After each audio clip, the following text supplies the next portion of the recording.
So what did I get wrong? I thought the Packers had they should feel good about every play call they made offensively. I still think that, quite frankly. I don't know how we only scored 17 points. You watch the game, and it's obvious that we didn't block well enough. It's obvious that we missed some plays, but you don't go into that game. And I showed one or two plays where scheme loses, right?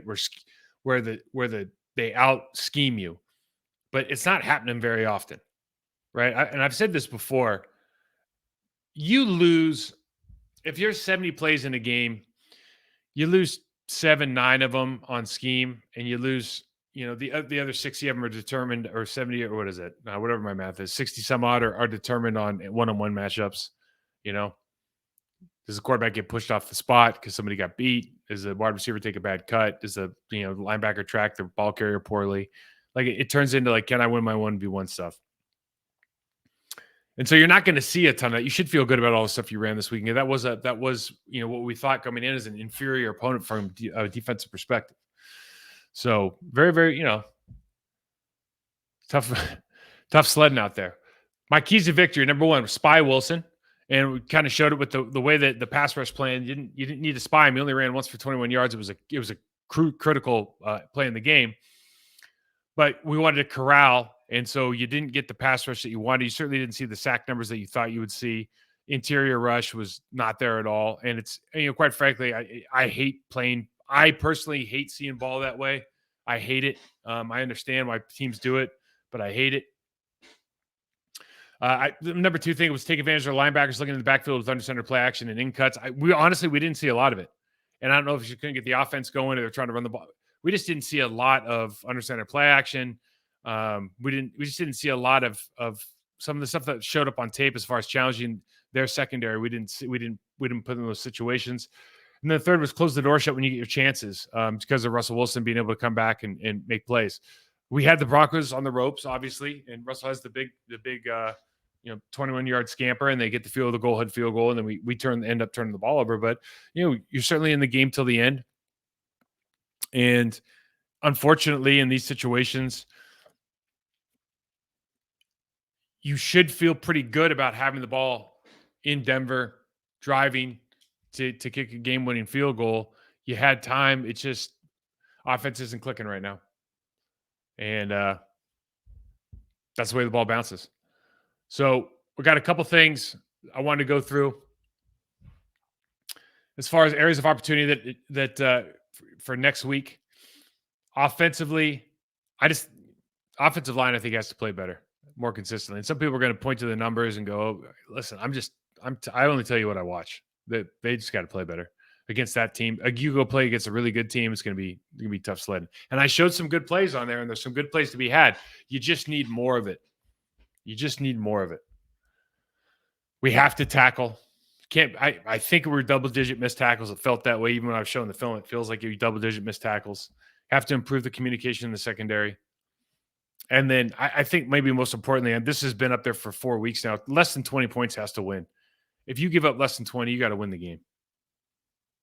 There's just no way around it. If you give up less than 20 points, at least the last 2 weeks, if you give up less than 20, you got to be able to win the game, So I had one listener question I thought there was a lot of them I already answered, but there's one listener question. Do you think coaches can teach young guys, or do they need more vets on this team? It's a really interesting question. I think that this team is in desperate need of some veteran leadership. And it's not necessarily, well, listen, first of all, it's a lot of the mistakes. You see the mental errors that are being made. You see the technical errors that are being made as well, though. And it's different for different positions, but there's some real intimacy with some positions in football, maybe more so than others. So obviously, like offensive and defensive linemen, we get pretty intimate together. Linebackers, we're a pretty intimate group as far as if you haven't done it at that level, it's not that you can't teach it. It's that there are there's a feel and nuances that takes decades of film study to figure out if you haven't done it at an intimate elite level. I don't know if the same can be said for wide receiver and safety, for example, right? Because they're just not touching that often. And you can see a lot of that stuff off tape. But I think at some of these tight end, I keep going back to, obviously Mercedes Lewis. You see him catching some passes for the Chicago team last night. What a great story that quarterback is, by the way. But you see that and you go, how much would he be helping in the tight end room from from a technical standpoint compared to whatever they're getting right now, and an experiential standpoint from compared to just coaching and these young guys kind of trying to figure it out together, which everybody think in theory is really fun, but in practical application is difficult. How much does an Alan Lazard or a Randall Cobb or Devontae Adams help the young receivers in that room? How much does a healthy David Bakhtiari being on the practice field and seeing his excellence every single day, or a Corey Linsley seeing his professionalism every single day, bringing back a Chad Clifton, a Marco, a TJ Lang, a Flanagan, and having them work with those guys at the intimate details of the sport every single day.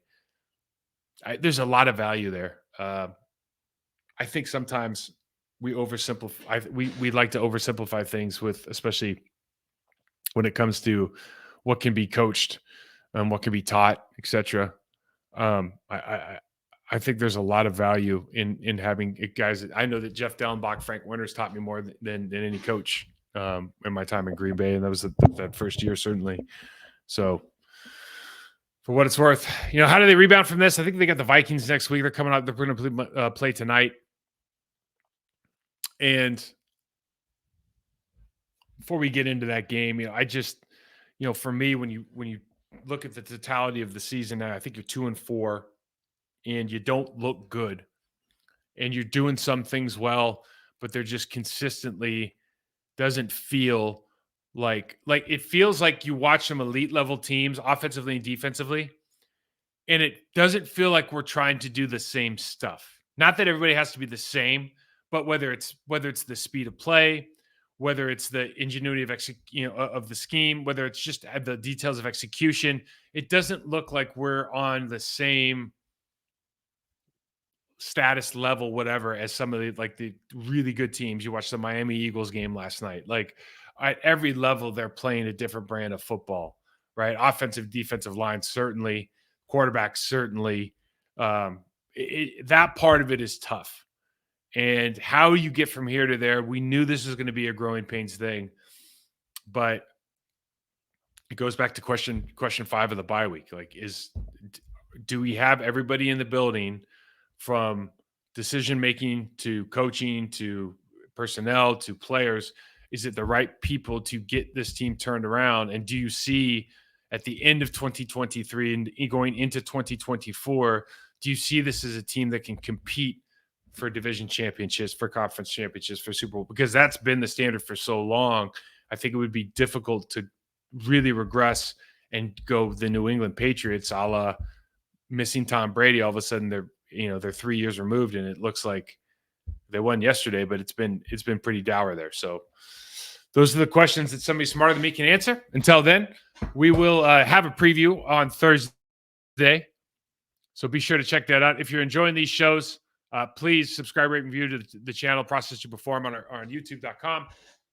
Hit me up, MikeWall68 on Twitter for any questions. That's probably pretty much the only one I check. Instagram, Process to Perform as well.